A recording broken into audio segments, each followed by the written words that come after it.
My name is Becky Frank, and I'm making this recording for Excelsior Classes. I teach American history and economics for Excelsior, and today I want to tell you one of the amazing moments in American history, the story of Arlington National Cemetery.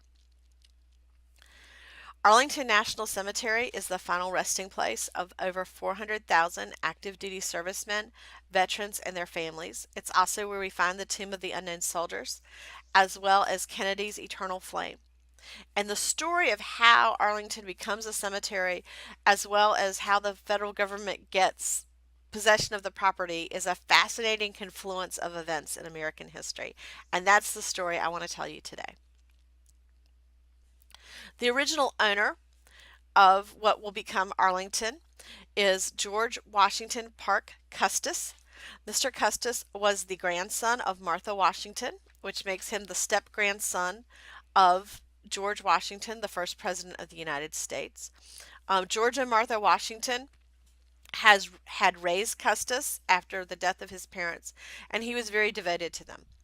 As an adult, Mr. Custis built what will become known as Arlington House as a memorial to the first president. It's where he will raise his family, including his daughter Mary Ann Randolph Custis.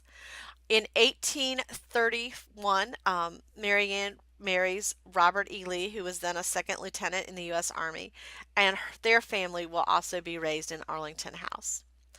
In 1957, Mr. Custis passes away, and the home is willed to his daughter, Mary Ann Randolph Custis Lee. In 1861, after the fall of Fort Sumter, it became obvious that Virginia would soon secede from the Union. And so Robert E. Lee will resign his commission in the U.S. Army, and he will have his wife pack up their household in preparation for relocating. As you can see from this present-day map, Washington, D.C. is here on the side of the Potomac River, and just on the other side is Arlington. And that was just a little bit too close for comfort for Robert E. Lee to have his family that close to the national capital. He felt that it would definitely come in play as the war progressed, and he was correct. Virginia officially seceded on May 23rd, 1861, and the very next day, on May 24th, 14,000 soldiers cross the Potomac River and take up residence in what is Arlington. Now, the Lee family had already relocated to Richmond, so they were not impacted personally by the residence of the soldiers. The U.S. Congress compounded this by passing the insurrectionary tax law in 1862.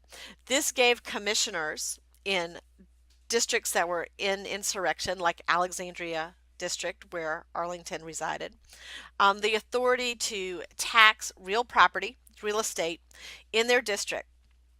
And the law required that these taxes be paid in person. You couldn't send them in. You couldn't send them in via another person. You had to pay them in person yourself. A tax of $92.07 was assessed on the Arlington property, and Mrs. Lee was unable to pay that tax in person. There was a war going on. She was in Richmond. The stress and strain of the war had reduced her health to the point that she was wheelchair bound. But she gathered the $92.07 and sent it with her cousin to the collector to be paid. They refused the payment because the law said you had to pay in person, and this was not the person of either Robert E. Lee or Mary Ann Lee, so they refused to accept the payment.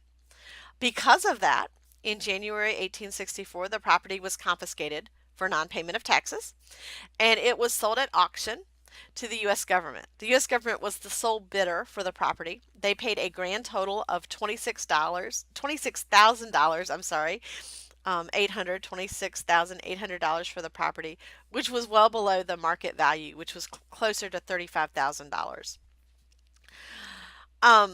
The stated purpose for the property when the government bought it was for the war, or for military, charitable, or educational purposes. But they were already there. Like I said, the Army arrived hours after the vote had been passed by the Virginia legislature. They were already using the forest at Arlington and the farmland to provide for the needs of the Union Army. There was already a cavalry encampment established there, as well as a freedmen's village of about 1,500 men and women, recently freed slaves that were starting their life over again. The Freedmen's Village had homes. They were farming the land to provide food for the Union Army, and there were schools and churches established on the property as well. The Arlington property does not become a military cemetery until 1864. The cemeteries of Washington, D.C. had all been exhausted. There was no place else to bury the dead. And Quartermaster General Montgomery Meigs thinks this is a perfect use for the property that was owned by Robert E. Lee to bury the dead on his personal home so that the family would not want it back after the war. The first military burial is of Private William Chrisman. He is buried on May 13th, 1864.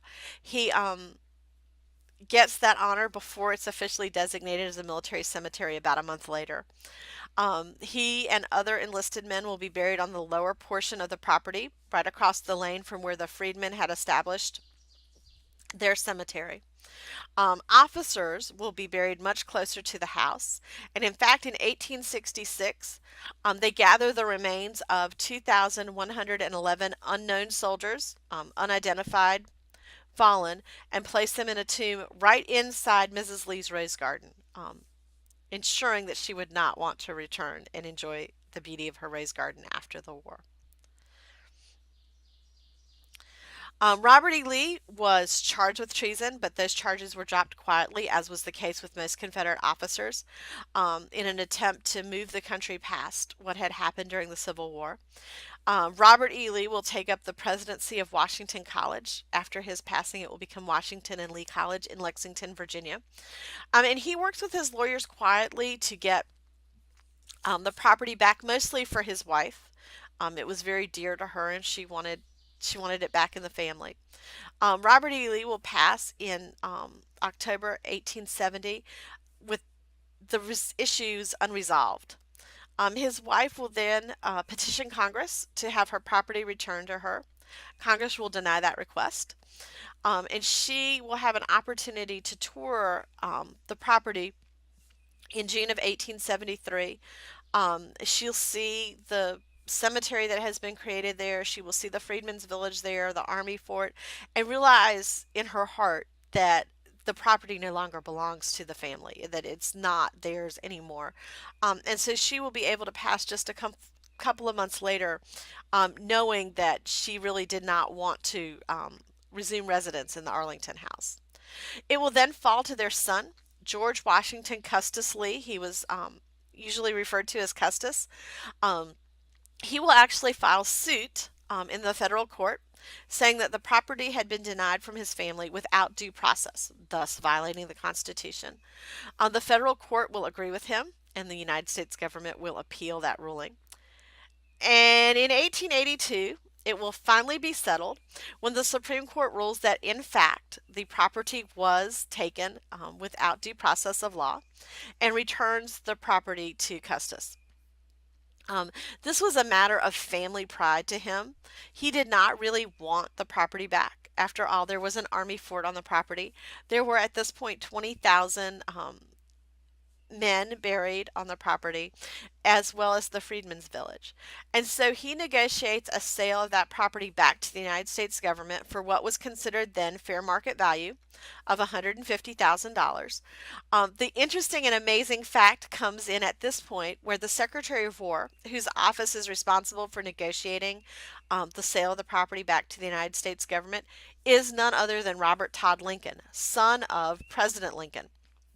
And so, the son of President Lincoln, Robert Todd, and the son of General Robert E. Lee, Custis Lee, are going to work together to negotiate the settlement of the dispute of this property. And the symbolism of the sons of those two men coming to a resolution, even on a small matter of disputed property, is not going to be lost on the nation.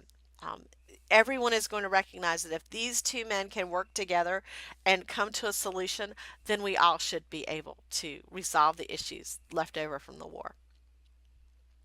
Today, approximately 30 servicemen and veterans are interred in Arlington National Cemetery on a daily basis. during the week, Monday through Friday, plus another 6 to 8 on a Saturday. There are veterans from every war interred in the cemetery. They reinterred um, people from the American Revolution as well as from the War of 1812 so that we could say that. The Tomb of the Unknown Soldier has remains of unidentified servicemen from World War I, World War II, and the Korean War.